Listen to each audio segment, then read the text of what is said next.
음모론은 역사의 영역이 아닙니다. 음모론이 왜 생기겠어요? 증명하기 어려우니까 생기는 거죠. 내가 보면 이럴 것 같아. 그러나 증거는 없다. 그러니까 이거는 공식적으로 우리가 역사에서 다룰 수 있는 영역은 아니다. 저는 그렇게 봅니다. 저는 서울대학교 국제대학원에서 한국 현대사를 강의하고 교육하고 연구하고 있는 박태균입니다. 역사를 정치의 영역으로 끌고 가서 얘기를 하게 되니까 우리가 지금 엄청난 비용들을 지불하고 있습니다. 사실 왜 이런 비용을 지불하고 있느냐?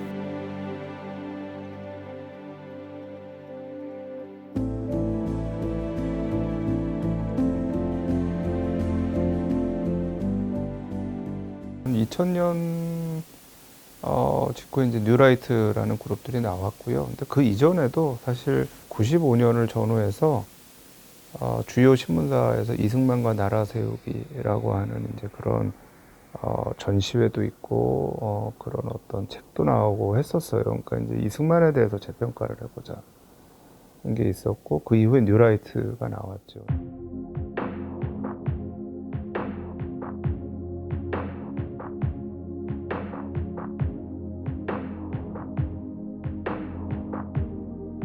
누군가는 계속 건국절이라고 그러고 네. 근데 저희는 분명히 광복절이라고 알고 있고 이게 당연한 거라고 생각을 했거든요.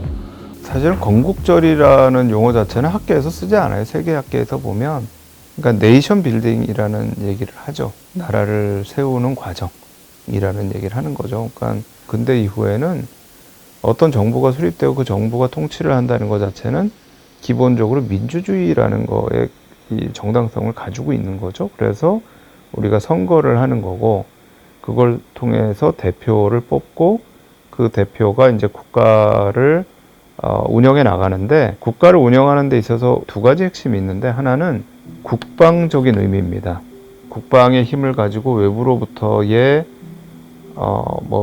이 침략이라든가 또는 외부로부터의 위협을 이겨내는 부분들 이제 이게 하나 이제 존재를 한다면 두 번째로는 경제적인 번영을 얼마나 안정되게 잘 끌고 가느냐. 이 두 가지가 어떻게 보면 정부가 수립된 이후에 이 정부가 잘 유지되는 과정을 얘기하는 거죠. 그러니까 이게 저는 네이션 빌딩이라고 생각을 해요.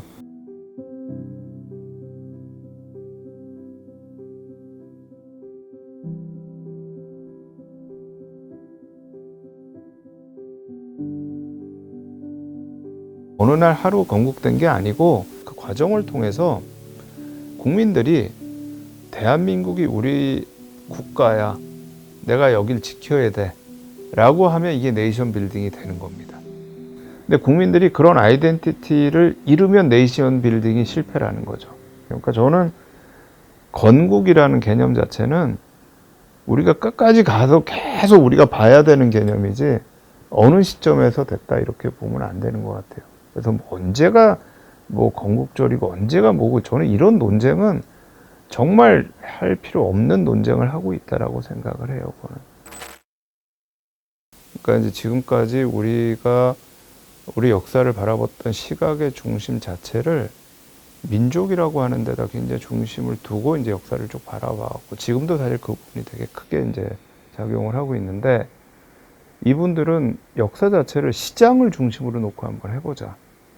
시장과 자본주의 경제를 중심에 놓고 역사를 가지고 본다 그러면 민족을 중심으로 놓고 보는 것과는 다른 어떤 역사 소설이 가능하지 않겠냐. 그러니까 그거는 역사를 보는 시각 자체에서는 저는 차이가 생길 수 있기 때문에 사실은 그 부분들은 논쟁이 가능한 부분이라고 생각을 해요.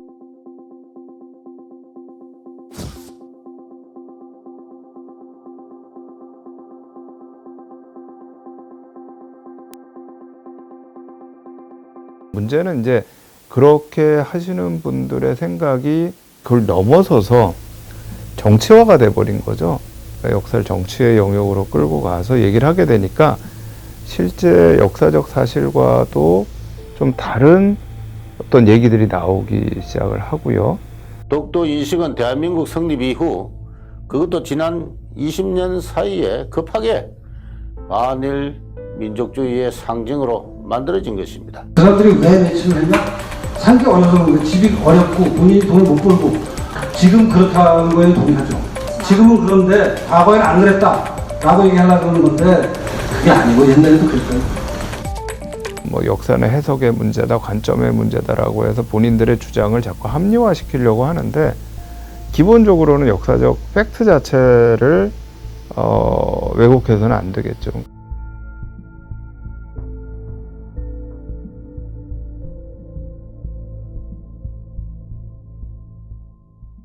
그러니까 제가 지금까지 왜 이게 계속 문제가 되느냐라는 걸 보면 한일협정이 올해가 이제 60주년이 됩니다. 근데 한일협정에서부터 지금까지 각각의 정부나 각각의 사회 사이에 식민지나 역사에 보는 인식이 다르다라는 거를 인정을 안 해왔어요. 그러니까 이거를 협정을 맺고 논의를 할 때 대충 밀봉을 하고 넘어갔습니다. 그러니까 이게 계속해서 문제가 되는 거예요. 예컨대 이런 거죠. 이 65년의 한일협정을 보면 거기에 언제부터 이 뭐 한일 합방이라든가 을사늑약이라든가 이게 언제부터 무효냐라는 걸 얘기할 때 일본은 45년에 일본이 패망한 이후부터 무효라고 일본은 보고 있고 우리는 그 조약을 맺을 때부터 무효라고 보고 있어요. 우리가 역사 문제에 대해서 합의를 보려고 노력을 했는데 노력 못했다. 이런 논의에 대해서 공통의 인식을 갖도록 노력한다라고 쓰면 돼요. 솔직하게. 근데 그렇게 안 쓰고 거기다가 일본이 제안을 한 거죠. 이미 무효다. already null and void라고 썼어요.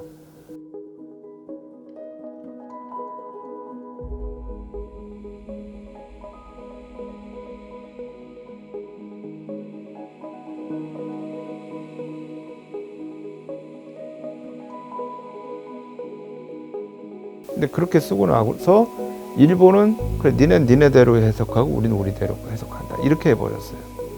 그 already라는 그 한마디를 가지고서는 미봉을 했던 거죠. 근데 이게 굉장히 다른 인식을 가지고 있는데 이거를 논의하다가 합의를 못 했거든요. 그러니까 사실 이제 거기에서 일본은 끊임없이 한국을 식민지화했던 것은 합법적인 행위였고 그렇기 때문에 식민지 통치자 때도 합법적이라고 보는 거죠. 그런 의미에서 본다면 사실 식민지 근대화론이라는 게 먹히는 거죠.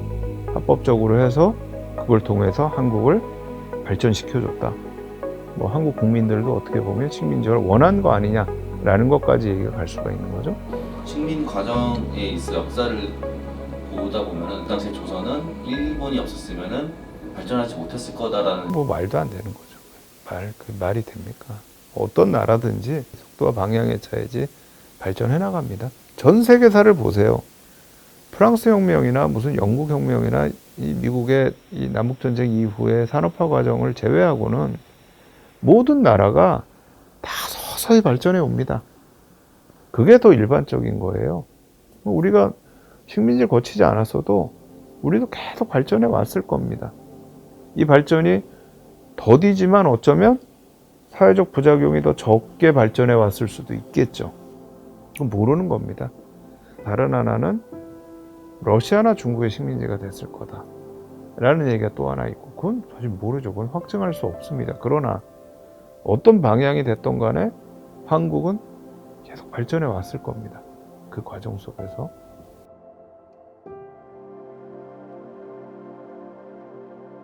뭔가 우리가 공통의 사회적인 컨센서스를 좀 만들기 위해서 관련 학자들이 모여서 자료도 발굴을 하고 서로 사실 공유를 하고 해야 되거든요. 근데 문제가 뭐냐면 양쪽에 지금 쓰는 자료들이 다 다른 거예요.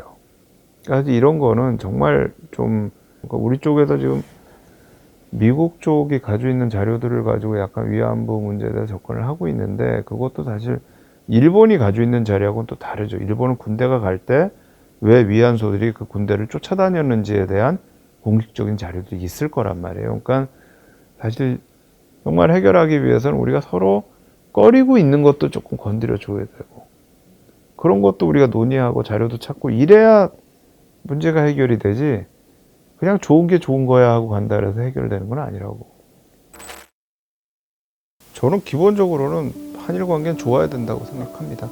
정치적으로 뭐 한쪽에 중국이 있고 다른 한쪽에 미국이 있는데 한국과 일본이 지금 사실 서로 여러 가지 공조를 하고 서로가 같이 해서 경제 사회 분야에서 이렇게 나아가도 모자란데 지금 이런 인식의 차이를 인정을 하는 거는커녕 그냥 상대방이 잘못 인식하고 있다라고만 비난을 하는 과정 속에서 계속해서 지금 삐그덕대고 있는 거거든요.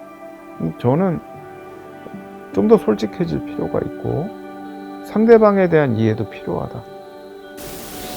실제 일본에서도 한국 식민 시절 역사에 대해서 좀 비판적으로 바라보시는 역사?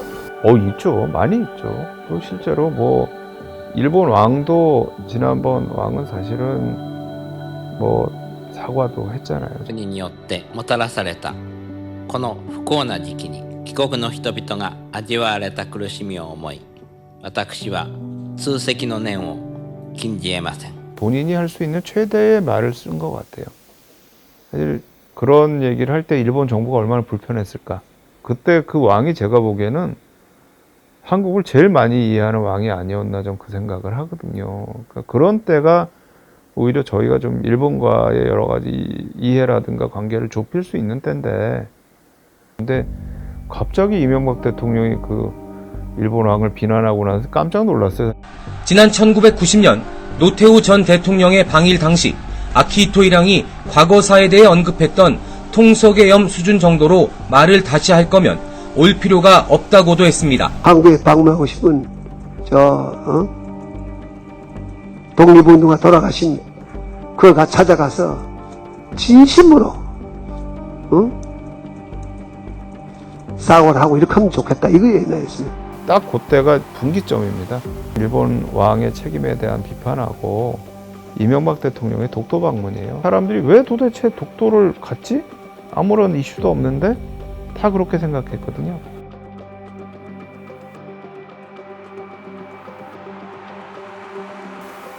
정말 쓸데없이 한일 관계를 정책으로 이용한 결과를 가져왔죠. 그래놓고 책임은 지금 문재인 정부한테만 물고 있어요. 저는 이건 굉장히 사실은 또 하나의 역사 왜곡이라고 생각을 해요.